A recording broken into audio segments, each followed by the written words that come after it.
We welcome Shri Rashid Kidwai. I humbly request eminent speaker Shri Rashid Kidwai ji to address the parliament. Over to you, sir. Thank you. I'm grateful to the distinguished guests, organizers of this event, Bharatiya Chhatra Sansad, to have invited me. The topic is very tantalizing and very thought-provoking. I was very impressed the way some of the students spoke, and of course not to talk of my young friend Mr. Raghav Chadda. See, when we are talking about a phenomena like dynasty politics, we must remember and try to analyze this. Our youth is there, many of them are very bright. They must have a sense of inquiry.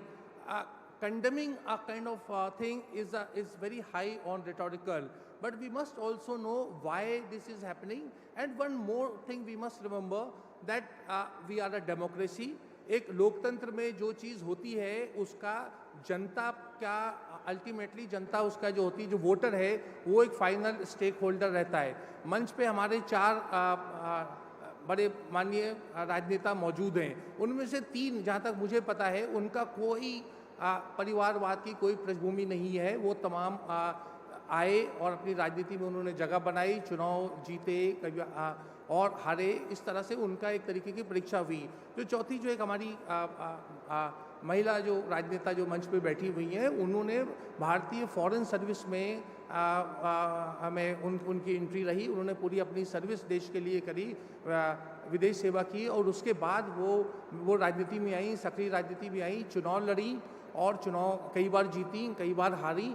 ये एक उनका अनुभव है। तो हमें थोड़ा सा एक लोकतंत्र के चश्मे से देखना चाहिए ये सब्जेक्ट, लेकिन वो तो मैं आपकी मान्यता के ऊपर छोड़ता हूँ। गंभीर प्रश्न ये है कि आज हमारे देश में वंशवाद जिसकी अब बात करते हैं, ये क्यों चल रहा है, क्या कारण है इसका।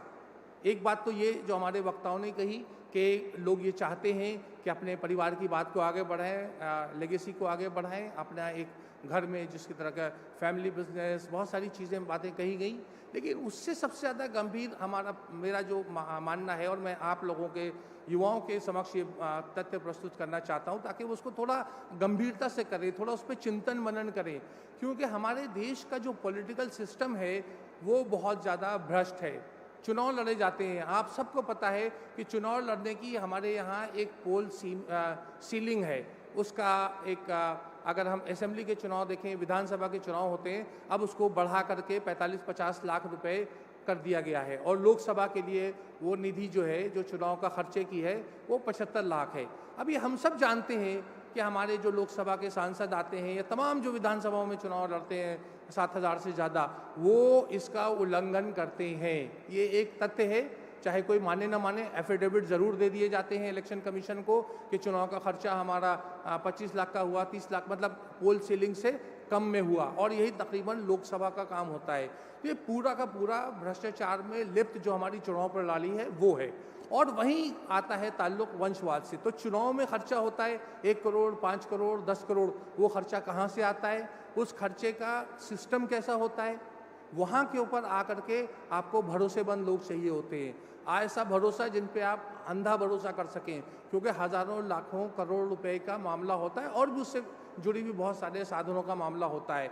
उन साधनों के मैनेज करने के लिए लोग देखते हैं कि अगर कोई उनके परिवार का सदस्य हो तो वो बात ढकी छुपी रहती है। इस चीज़ के ऊपर राजनीतिक दल जो हैं इतना जोर नहीं देते। हमारे यहाँ बात होती है कि इलेक्टोरल बॉन्ड शुरू हुए, वो भी उनकी भी एक अलग कहानी है, मैं उसमें नहीं जाऊँगा। उसमें भी तरह तरह के कि एक राजनीतिक दल के कितने इलेक्टोरल बॉन्ड है। बाकी पब्लिक फंडिंग चुनाव की होनी चाहिए। इस पर हमारे डॉक्टर CP जोशी बैठे हुए हैं, मीरा कुमार जी हैं, शिवराज पाटिल जी हैं, इन लोगों ने बहुत इस बारे में बातें की हैं और कहा है। लेकिन समहाउ राजनीतिक दल और चुनाव आयोग के बीच में ये पब्लिक फंडिंग ऑफ इलेक्शंस, इस बात की बात नहीं जमी है।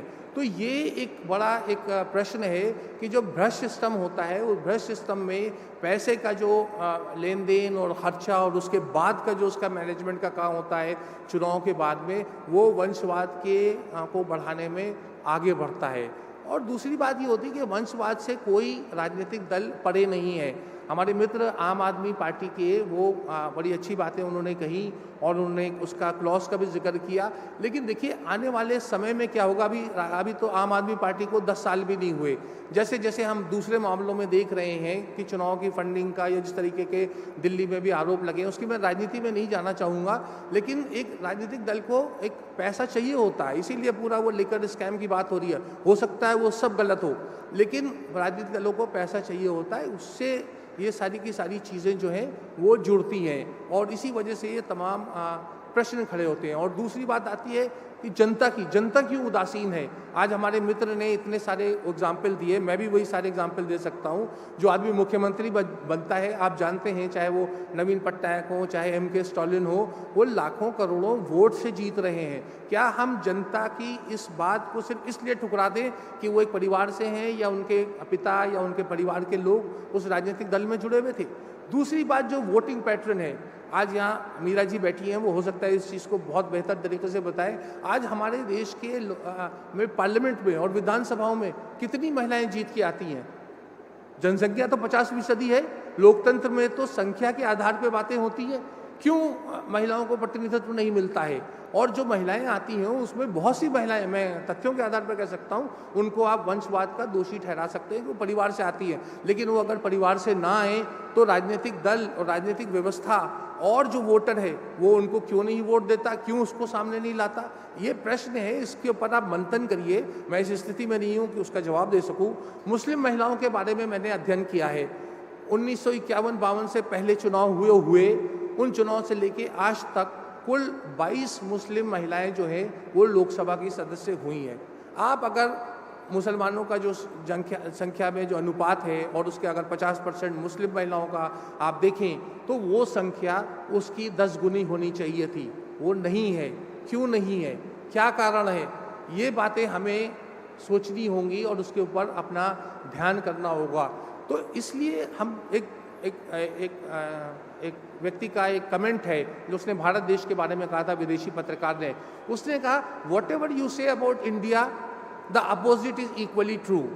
तो जब हम वंशवाद की बात करते हैं, हम अपने फ्रस्ट्रेशन में, अपने आवेश में, अपने एक पॉलिटिकल पॉइंट ऑफ व्यू से हम क्रिटिसाइज कर सकते हैं, उसकी निंदा कर सकते हैं, लेकिन उसके साथ साथ हमें ये भी समझना चाहिए कि वो क्यों चल रहा है। क्योंकि जो पार्लियामेंट्री डेमोक्रेसी का जो कॉन्सेप्ट है उसका तो ये एक तरीके का एंटीथीसिस है, लेकिन फिर भी वो क्यों चल रहा है? वो इसलिए चल रहा है क्योंकि जो हमारे यहाँ की जो व्यवस्था है, जो वोटिंग पैटर्न है, जो फंडिंग का काम है, जो चुनाव में महंगे खर्चे हैं, जो भ्रष्टाचार है, उन सब की वजह से भी उसमें वंशवाद का जो है वो बहुत ज़्यादा फल फूल रहा है। एक राजनीतिक दल के बड़े नेता, मैं उनका नाम नहीं लेना चाहूँगा, आप जानते हैं, सार्वजनिक जीवन में उन्होंने वंशवाद के अपने चुनाव में बहुत विरोध किया और उसके बाद उन्हें एक बहुत बड़ा देश का सबसे बड़ा पद मिला और उसके बाद उन्होंने वंशवाद की दूसरी व्याख्या की।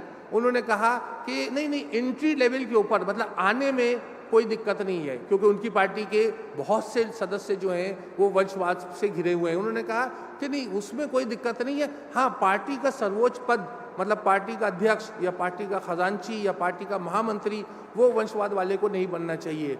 ये व्याख्या भी हमारे युवा उसको बड़ा अटपटा मानेंगे, क्योंकि एंट्री ही तो सब कुछ है। एक बार जब एंट्री हो गई, वो व्यक्ति परिवारवाद का वो एक सांसद बन गया, विधायक बन गया या म्यूनिसिपैलिटी के लेवल पे आ गया, तो उसके सामने आगे तो वो कुछ भी कर सकता है। तो ये तमाम मुझे लगता है कि हम उस तरह के करते हैं। डॉक्ट्रिन ऑफ नेसेसिटी का कॉन्सेप्ट रहता है, जहाँ जिसको जो सूट करता है वो बात कह देता है। और आप राजनीतिक दलों के आप बयान देखेंगे वंशवाद के ऊपर पुराने समय से अब तक, जिसका मैंने बहुत अपनी किताबों में जिक्र भी किया है, वो देखिएगा वो बदलते रहते हैं, जैसी परिस्थिति होती है वैसा कह देती है। और जनता जो है वो बिल्कुल उदासीन है। एक दिन ये मैंने भी एंटी डिफेक्शन के बारे में भी मेरी चर्चा हो रही थी, मैंने कहा जनता अगर ये एंटी डिफेक्शन वालों को, वंशवाद वालों को वोटर रिजेक्ट कर दें तो आप देखिएगा ये तमाम समस्याएं अपने आप ही ख़त्म हो जाएंगी। तो मेरा कोई राजनीतिक भाषण नहीं है, मैं तो सिर्फ आपसे एक संवाद करने आया था। आप इन बातों के ऊपर थोड़ा गंभीरता से गौर करें, क्योंकि आप ही देश का भविष्य है, समझें और राजनीतिक चश्मे से प्लीज़ इन सब चीज़ों को बिल्कुल ना देखें। धन्यवाद। जय भारत, जय Maharashtra. Thank you very much, Shri Rashid Kidwai ji. Thank you very much for your words of wisdom.